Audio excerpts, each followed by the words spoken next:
We are back with another video exercise 3.5 पे आज हम मूव कर रहे हैं और ये एक्सरसाइज काफ़ी इंपॉर्टेंट है आपके लॉन्ग क्वेश्चंस के लिहाज से। इसके पहले दो क्वेश्चंस बहुत ज़्यादा इंपॉर्टेंट है। पहले क्वेश्चन में वो कहता है solve the following system of the linear equations bye Cramer's rule. तो आपने क्रैमर्स रूल 9th क्लास में पढ़ा था, बट वहाँ पे भी 2 by 2 के मैट्रिक्स हैं, यहाँ पे 3 by 3 के मैट्रिक्स हैं। स्टार्ट से आपको बात समझाता हूँ। सबसे पहले आपने एक मैट्रिक्स बना लेना है और वो मैट्रिक्स किस तरह से बनेगा, कांस्टेंट्स को देखना है आपने। सबसे पहले x है, उसके साथ 2 है, उसके बाद आपके पास y है, उसके पास 2 है, z आपके पास कोफिशिएंट कुछ नहीं है तो 1 है।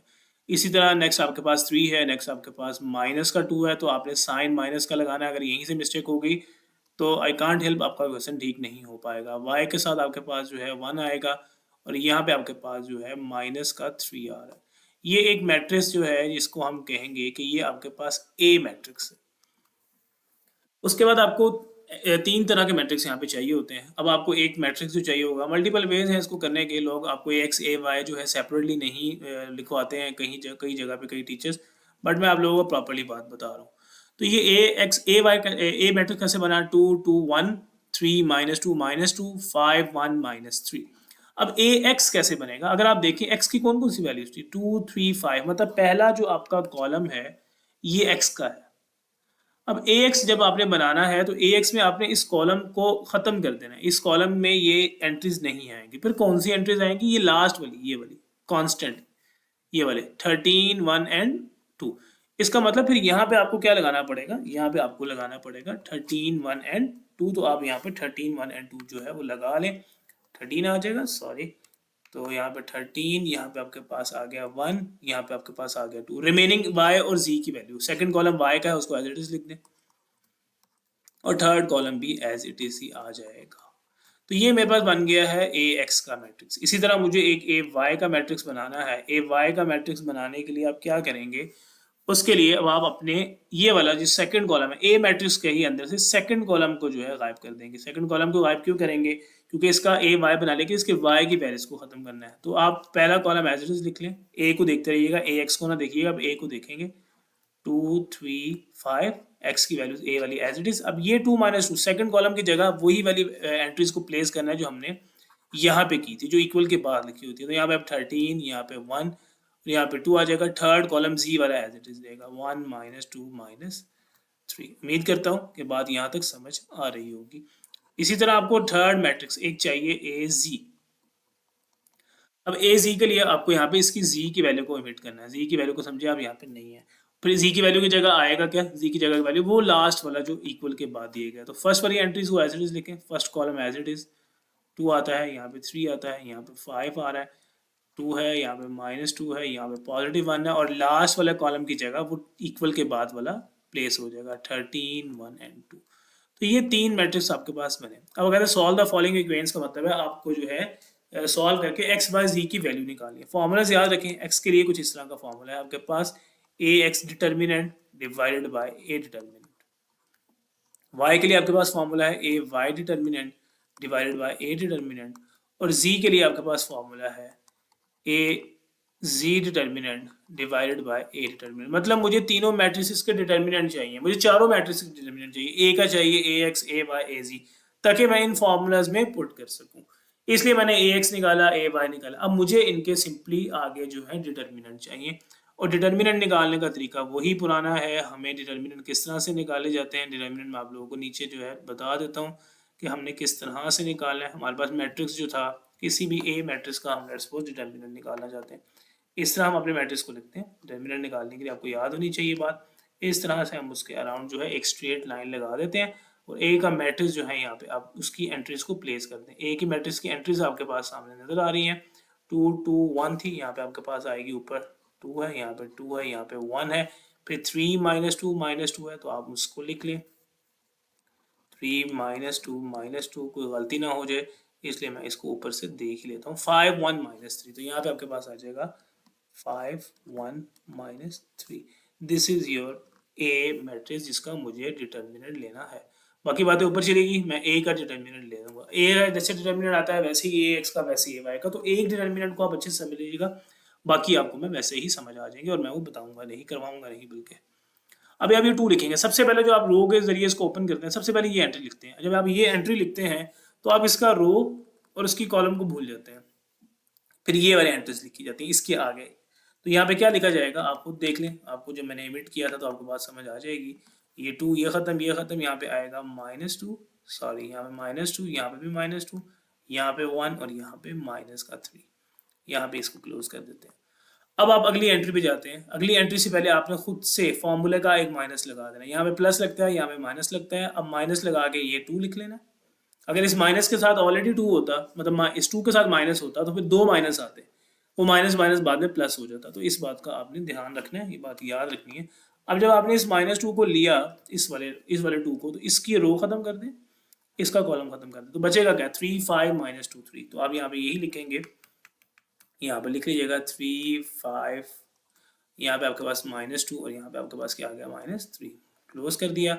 अगले वाले आपके पास 1 आ गया, पहला प्लस फिर माइनस और फिर प्लस। ये बात याद रखनी है, मैंने 3.3 में डिटेल से बताई थी। इसके रो खत्म, इसका कॉलम खत्म, तो बचेगा क्या 3 -2 5 1। इस तरह से लिख लें 3 -2, यहाँ पे आपके पास आ गया 5, यहाँ पे आपके पास आ गया 1 और यहाँ पे आपने इसको खत्म कर दिया। अब आपके पास बात सिंपल है, बात पुरानी है, ज़्यादा डिटेल में अब नहीं जाऊँगा।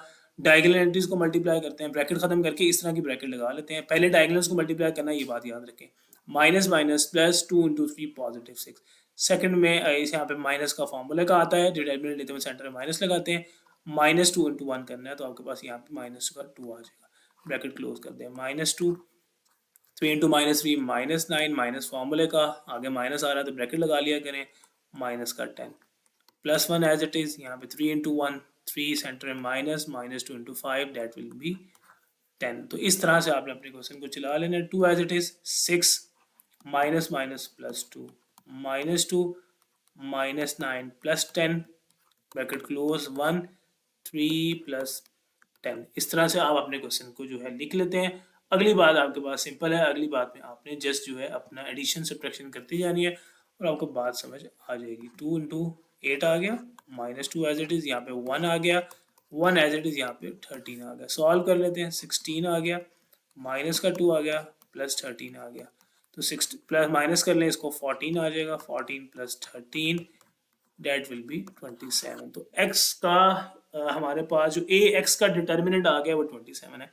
ay का आप लोगों ने खुद निकालना है, ax का खुद निकाल लें, az का खुद निकाल लें। थोड़ी मेहनत खुद करें, जो है खुद करेंगे तो क्वेश्चन ज़्यादा अच्छा समझ आएगा और अच्छा सा सॉल्व भी आप लोगों के लिए हो जाएगा, मतलब आप लोगों की मिस्टेक नहीं होगी। अब ax का डिटर्मिनेंट अभी आपने सॉरी a का डिटर्मिनेंट निकालना है। ax का भी 27 आता है, मैंने कैलकुलेशन करके रखी हुई है, और a का भी 27 आया। तो 27 डिवाइडेड बाई 27, तो आपके पास 1 ही आएगा कटिंग करने से। तो x इज इक्वल टू आपके पास क्या मिल गया आपको, +1। इसी तरह ए वाई के लिए आप चलेंगे, ए वाई का डिटर्मिनेंट आपके पास 0 आता है और ए का डिटर्मिनेंट अभी हमने निकाला है 0 ओवर समथिंग 0, तो वाई आपके पास जो है वो आ जाएगा हमारे पास 0।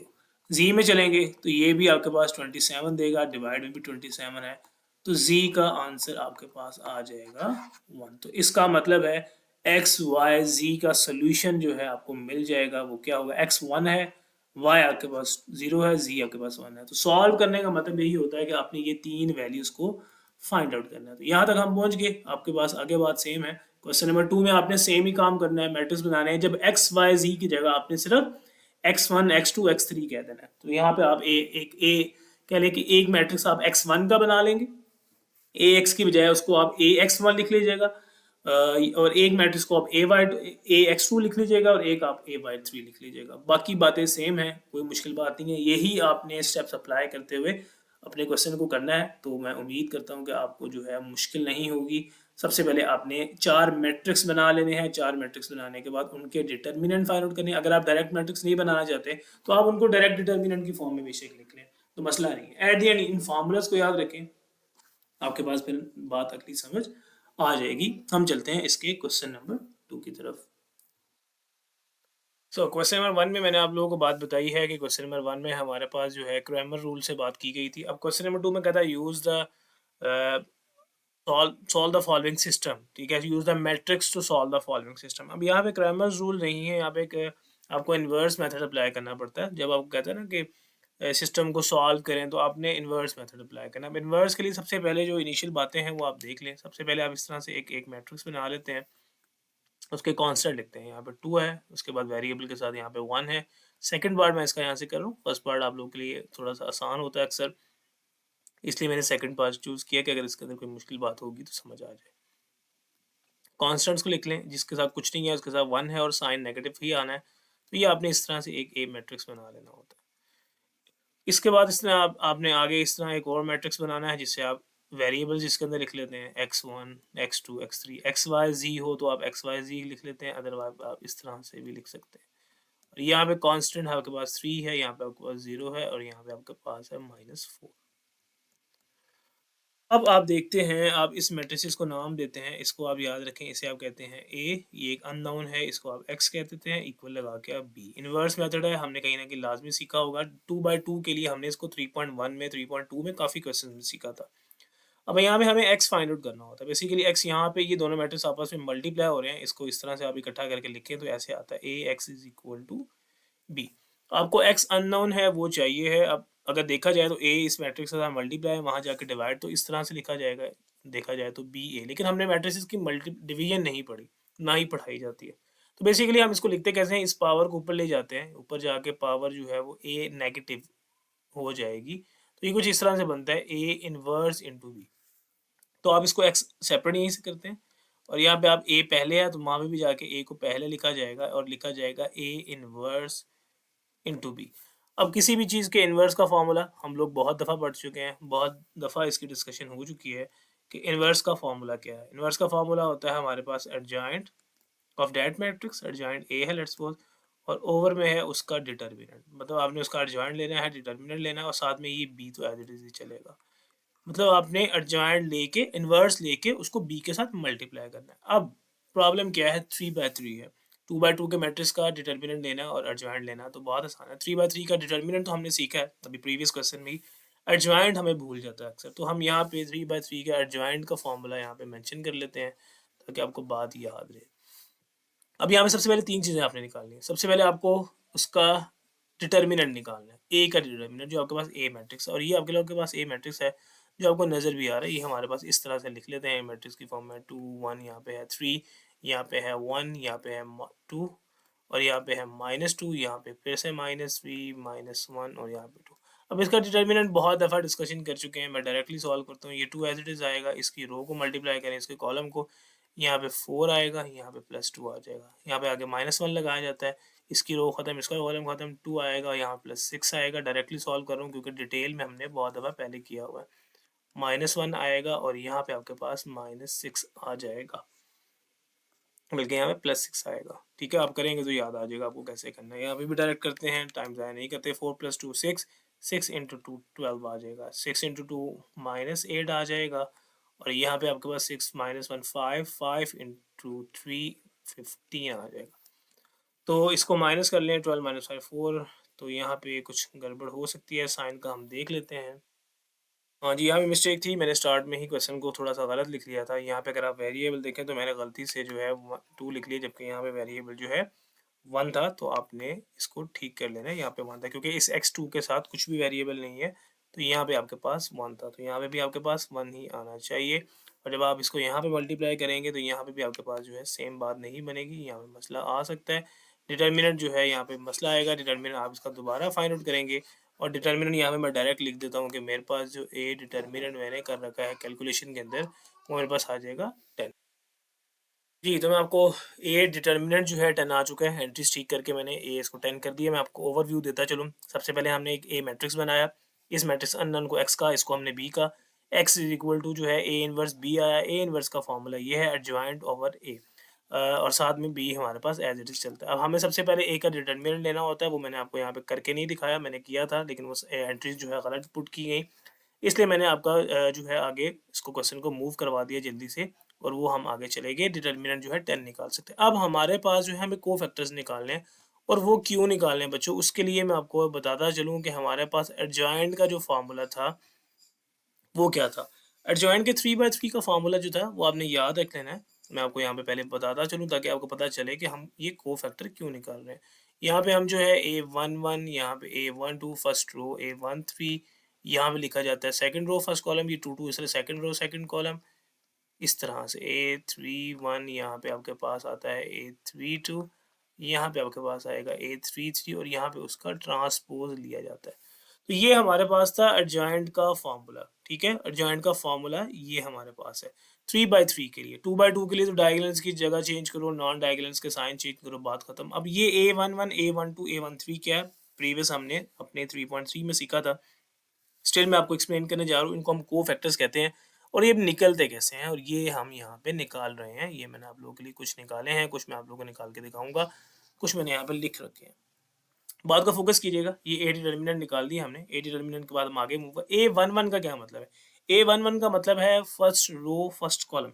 इसका मतलब आप अपना ओरिजिनल मैट्रिक्स ए का देखें और उसकी फर्स्ट रो उड़ा दें ऐसे करके, और उसका फर्स्ट कॉलम भी उड़ा दें। बचेगा क्या? 1 -2 -1 2। ये देखें 1 -2 -1 2। तो हमने उसको यहाँ से इस तरह से ख़त्म कर दिया। और यहाँ पे आपने हमेशा माइनस का 1 लिखना ही लिखना होता है, और ऊपर पावर जो 1 1 है तो 1 + 1 करके लिख देना होता है। अब इसको फाइंड आउट करने का तरीका वही पुराना। -1 की पावर आपके पास क्या हो जाएगा, इस तरह से 2 हो जाएगा। और आगे आपने डिटर्मिनेंट की तरह इसको सॉल्व करना है। कैसे सॉल्व करना है? 1 × 2 इस तरह से। सेंटर में हमेशा माइनस आता है, minus into minus minus minus plus, और साथ में 2 × 1 आपके पास यहाँ पे 2 आ जाएगा। और आंसर में आपके पास -1 की पावर +2 +1 होता है, आंसर विल बी 4। इसी तरह अगला देखेंगे, यहाँ पे आएगा -1 की पावर में 3। फर्दर सॉल्व करें, 1 × 2 2 आ जाएगा। सेंटर में माइनस लगाया जाता है इस तरह करके, और माइनस माइनस जो है वो प्लस ही हो जाएगा। पिछले में आई गेस माइनस आना था, यहाँ पे हमने मिस्टेक की। आप जो है डायरेक्ट आप भी ना कीजिएगा, आप लोगों के मिस्टेक होने के चांस है। मैं आप लोगों को बात बताता हूँ कि क्या हुआ। देखिए 1 × 2 किया, 2 आ गया। सेंटर में आप खुद से माइनस लगाते हैं, ठीक है। आप यहाँ पे इस तरह से आगे लिख लें -2 × -1। जब इसको मल्टीप्लाई करेंगे तो आपके पास माइनस माइनस जो है वो प्लस आ जाएगा, और ये 2 - 2 ही आएगा। इसको इस तरह से लिखा जाएगा 2 - 2, आंसर विल बी 0। तो हमारे पास ये बात आप लोगों ने इस तरह से समझ लेनी है। यही यहाँ पे भी यही काम हो रहा है। 1 × 2 2 आ गया, सेंटर में -2 × 3 यहाँ पे डायरेक्ट कर लें 6 आ जाएगा। और यहाँ पे -1 की पावर 4 याद रखें, सॉरी 3 है, -1 ही होती है। और ये आपके पास आ जाएगा -1 × -4, दैट विल बी +4। आगे चलते हैं, -1 की पावर 4 आ जाएगा इस तरह से। मल्टीप्लाई करें 1 × 1, 1 ही आ जाएगा। सेंटर में माइनस लगाएंगे, 1 × -3 ऐसे करके आएगा -3। और यहाँ पे आप इसके ब्रैकेट क्लोज करके लिख देंगे, यहाँ पे +1 ही आ जाएगा, और ये आ जाएगा 1 + 3। इसका आंसर भी आपके पास आ जाएगा 4। इस तरह से को फैक्टर्स निकाले जाते हैं। मैंने बाकी को फैक्टर्स निकाल के लिखे हुए हैं, A21 A22 ये सारे मैंने निकाल के लिख दिए हैं। कुछ मैंने आपको निकाल के अभी लाइव दिखा दिए। अब हम इनको यहाँ पे पुट करते हैं अपने क्वेश्चन के अंदर, ताकि हमारा एडजॉइंट जो है वो निकल आए। तो एडजॉइंट निकालने के लिए ये हमारे पास मैट्रिक्स गिवन है। आप इस मैट्रिक्स में अपनी सारी एंट्रीज को जो है वो लगा देते हैं। ये आप लोग के पास एडजॉइंट का मैट्रिक्स गिवन है कि एडजॉइंट कैसे आता है। तो एडजॉइंट निकालने के लिए ये मेरे पास फार्मूला था। इस फार्मूले के अंदर मैं सारी अपनी जो है को फैक्टर्स पुट करने लगा हूँ। ये आ गया जी एडजॉइंट। A11 क्या निकला बच्चों? 0 निकला है। A12 क्या निकला है? 4। ये भी निकला है 4। आगे जो एंट्रीज ए बाकी भी हमने निकालनी है वो भी आप यहाँ पे लिखते जाएं। क्या निकालनी है हमने? एक -5 था, एक 13 था। ए अगला है, ये -5 है। ये हमारे पास 13 निकला था, ये मेरे पास -1 निकला है। ये मेरे पास निकला है 5। रिमेनिंग आप जो है चेक कर सकते हैं, एक 7 है और एक 1 है। ये 7 है और ये 1 है। और यहाँ पे आपने इसका ट्रांसपोज भी साथ में लेना है। तो इसका ट्रांसपोज ले लें आप। ट्रांसपोज लेते हुए हम एक दफ़ा मैच कर लेते हैं। मैंने यहाँ पे सोल्यूशन प्रोवाइड किया हुआ है, ताकि सोल्यूशन से हमें पता चल जाए कि हम अपना काम ठीक कर रहे हैं कि नहीं। 0 आया था, एक हमारे पास 4 था, और लास्ट हमारे पास 2 आया था। तो इसका मतलब यहाँ पे मेरे से कोई मिस्टेक हुई है। यहाँ पे हमारे पास A13 जो है वो 2 आना चाहिए था। 2 A13 कैसे आ रहा है उसको हम चेक कर लेते हैं कि हमने कोई एंट्रीज जो है गलत पुट तो नहीं की। A13 में हमारे पास कुछ इस तरह से बात थी, 1 है, 1 है, -3 है और -1 है। तो चेक कर लेते हैं, 1 1 -3 -1 होना चाहिए था। इससे कोई मिस्टेक हुई होगी। A13 में क्या हुआ था बच्चों? A13 में हमने क्या किया था, फर्स्ट रो ख़त्म और थर्ड कॉलम 1 1 -3 -1। तो मैंने क्या गलती की, 1 1 -3 -1। तो देखा हमसे ये छोटी सी मिस्टेक हो गई। मुझे पहले ही लग रहा था कि मेरे से कोई मिस्टेक हुआ है। तो यहाँ पे फिर -1 आएगा, ठीक है, और ये -1 आएगा, और -1 + 3 आपके पास यहाँ पे फिर आपके पास 2 आएगा। तो A13 हमारा 2 आएगा। मैं उम्मीद करता हूँ कि आपको बात समझ आ जाएगी। A13 यहाँ पे हमारे पास जो है वो आना था 2। तो ये छोटी-छोटी मिस्टेक्स हैं साइन की, हो जाती हैं अगर आप थोड़ा-सा भी जो है ध्यान से काम ना करो, जैसे मेरा थोड़ा-सा वाइंड अप हो मेरा ध्यान मेरा थोड़ा-सा डिवाइड हुआ। ख़ैर जल्दी से ट्रांसपोज़ ले लेते हैं।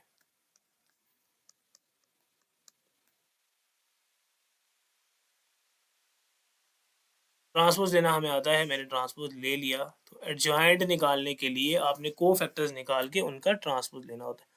अब इस एडजॉइंट की जो एंट्री है, मतलब अब हमारे पास फ़ॉर्मूला क्या था बेसिकली, हमें फाइन जो स्टार्ट में फ़ॉर्मूला लिखा हुआ था, उस फ़ॉर्मूले को आप देख लें। स्टार्ट में मैंने यहाँ पे फ़ॉर्मूला लिख के दिखाया हुआ था आपको कि क्या है हमारे पास फ़ॉर्मूला। इसको मैं थोड़ा ज़ूम आउट कर देता हूँ ताकि आप लोगों के लिए बात जल्दी आपको समझ आ जाए कि यहाँ पे मैं क्या कहना चाह रहा हूँ। तो वो फ़ॉर्मूला आप देखें, x is equal to a adjoint a, यहाँ पे ये X as it is adjoint A की जगह ये अभी आपके पास मैट्रिक्स आपने निकाला है, क्या है, 0 है, -5 है, आगे आपके पास 5 है, यहाँ पे आपके पास 4 है, यहाँ पे 13 है, यहाँ पे आपके पास 7 है, 2 है, 7 है, 1 है। ये आपके पास एज इट इज़ आ गया। आगे आप बी का मैट्रिक्स लिख लेते हैं। बी का मैट्रिक्स आप लोग के पास क्या है, बी का मैट्रिक्स आप लोग यहाँ पे देख सकते हैं। आगे आप लोगों के पास प्रोवाइडेड होगा बी का मैट्रिक्स, जो आपको बुक के ऊपर ही गिवन था, मतलब आपने बी का मैट्रिक्स जो लेट किया था, ये हमारे पास है 3 0 3 है, 0 है, और यहाँ पे है माइनस का 4। मैट्रिक्स को क्लोज कर देते हैं। डिवाइड में आपके पास डिटर्मिनेंट आएगा। डिटर्मिनेंट हमने क्या निकाला था, वो हमारे पास आया था 10। तो ओवर में 10 लिखने की बजाय मैं यहाँ पे 1/10 लिख लेता हूँ। थोड़ा सा क्वेश्चन मेरा जो है जी फॉर्म में चला गया है, तो उम्मीद करता हूँ कि आपको ज़्यादा डिफिकल्टी ना आए, आप बात को समझ। जब आप नीट काम खुद से कहीं पे करेंगे तो मुझे उम्मीद है कि आपको बात जो है समझ आ जाएगी। फिलहाल मैं इसको यहाँ से रेज आउट कर देता हूँ ताकि मेरे पास थोड़ी सी स्पेस बन जाए और मैं अपनी मल्टीप्लिकेशन ध्यान से कर सकूँ। अब मुझे यहाँ पे इसकी मल्टीप्लिकेशन करनी है। जी, तो हमने इसको मल्टीप्लिकेशन करना है। मैंने एक एंट्री ठीक की है, आप उसको देख लीजिएगा। हमें कैलकुलेशन करते हुए साइंस की मिस्टेक आती है, तो यहाँ पे मैंने एंट्रीज ठीक की हैं। एक एंट्री यहाँ पे मैंने गलत लगाई हुई थी, तो आप उसको चेक कर लीजिएगा।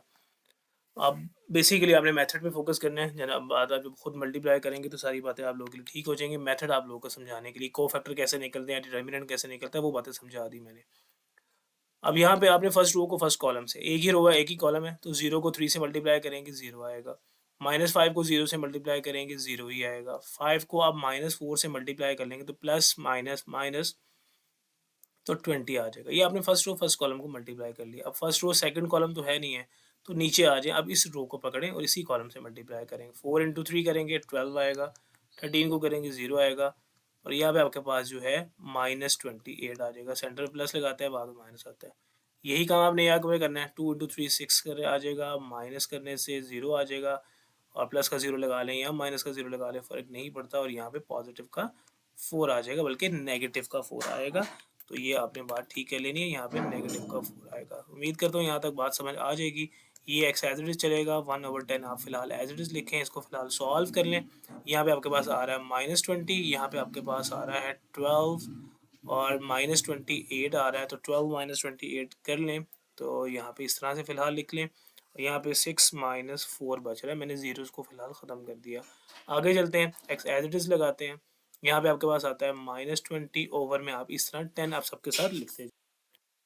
आगे चलते जाएंगे, लिखते जाएंगे। 12 -28 किया, -16 आ गया, डिवाइड में 10 लिख लें। इसी तरह आगे भी डिवाइड में 10, सबके साथ आपने 10 डिवाइड कर दिया, प्लस माइनस भी किया। देन आपके पास कटिंग होती होगी, 2 के टेबल पे कटिंग हो रही होगी, इस टेबल पे कटिंग हो रही है, कटिंग करते जाएं। 2 के टेबल पे करेंगे तो ये आपके पास आ जाएगा -10 है, और डिवाइड भी आपके पास जो है इस तरह से आ जाएगा। इसको -10 2 का डेल में कर रहे हैं, डिवाइडेड में आपके पास आ जाएगा 5। इसकी फिर से कटिंग हो रही है, आप इसकी डायरेक्ट ही 5 पे कटिंग कर लें। तो 5 पे जब आप कटिंग करेंगे तो इसका डायरेक्ट ही -4 बचेगा, तो -4 लिख लें। यहाँ पे आप कटिंग करेंगे तो आपके पास -2 के टेबल पे करेंगे तो 8/5 आएगा।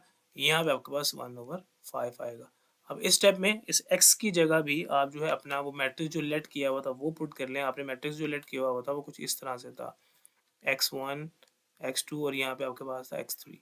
अब आप सिंपल इसको कंपेयर करते हैं तो फर्स्ट एंट्री को फर्स्ट के इक्वल x आपके पास 1 -4 आ जाएगा, x2 आपके पास -8/5 आ जाएगा, और x3 आपके पास आई गेस 1/5 आ जाएगा। अगर कहीं पे कोई प्रॉब्लम हो तो वो मैंने कहीं न कहीं एंट्री गलत पुट कर दी होगी, या कैलकुलेशन करते हुए कुछ मसला कर दिया होगा। आप जब इसको अटेंटिवली करेंगे तो आपको बात समझ आ जाएगी। जी, तो यहाँ पे देखें मैंने कॉमन सी मिस्टेक कर दी, रात का टाइम है, मेरा भी इस वक़्त दिमाग काम नहीं कर रहा था कि ये कटिंग कर रही है 10 के टेबल 5 के टेबल कटिंग करेंगे तो 5 यहाँ पे भी तो 2 बचेगा। तो 4/2 आना चाहिए, तो यहाँ पे इसको या तो आप इसको 4/2 ऐसे लिखेंगे या फिर आप इसे डायरेक्ट कटिंग करके जो है 2 लिख सकते हैं। 10 1s आर 10, 10 2s आर, तो यहाँ पे आपके पास इसको आप करेक्ट करके लिख सकते हैं, आपके पास यहाँ पे -2 आएगा। अब हमारे पास क्वेश्चन ठीक है, x1 मेरे पास जो है माइनस का 2 आ गया है और सॉरी x2 मेरे पास जो है वो -8/5 आ गया है और x3 मेरे पास जो है 1/5 आ गया। तो इसी तरह मैंने कहीं न कहीं अगर कोई मिस्टेक की हो तो आप उसको देख लीजिएगा। मेथड हमारे पास यही है, मेक श्योर कि आपने मेथड को फ़ॉलो करना है, बाकी बातें आपको समझ लग जाएँगी। अपना ख़्याल रखें, मिलते हैं आपके साथ। हाँ, जो इम्पोर्टेंट बात, इसका और कोई क्वेश्चन आपने नहीं करना। Question number 3, question number 4, question number 5 जो है आपने लीव आउट कर देना है।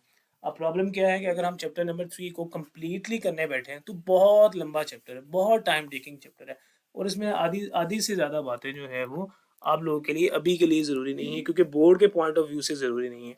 तो मेक श्योर कि जितना चैप्टर मैंने आपको करवाया है, आप उतना ही चैप्टर प्रिपेयर कर लें और बोर्ड के पॉइंट ऑफ व्यू के से लिहाज से जितना स्मार्ट वर्क हो सकता है, उस पे करके ताकि आपका शॉर्ट टाइम में ज़्यादा से ज़्यादा काम कवर हो सके। तो मैंने इस चैप्टर में जितना आपको काम करवाया वो मोस्टली इम्पोर्टेंट काम करवाया, जो नॉन इम्पोर्टेंट चीज़ें थी, जो बोर्ड के लिहाज से इम्पोर्टेंट नहीं थी या बहुत जो लेंथी मुश्किल चीज़ें थी, वो मैंने यहाँ से आपको करवाई ही नहीं है। तो मेक श्योर कि आपको जो करवाया गया है आपने उस पे फ़ोकस कर लेना है और वो आपने अच्छे से कर लेना है। बाकी मिलते हैं आपके साथ किसी अगली लेक्चर में, किसी अगले चैप्टर के ऊपर। मुझे रिकमेंड ज़रूर कीजिएगा कि हम कौन से नेक्स्ट चैप्टर को फ़ॉलो करें, देन हम उस चैप्टर को करेंगे। तब तक अपना ख़्याल रखें। अल्लाह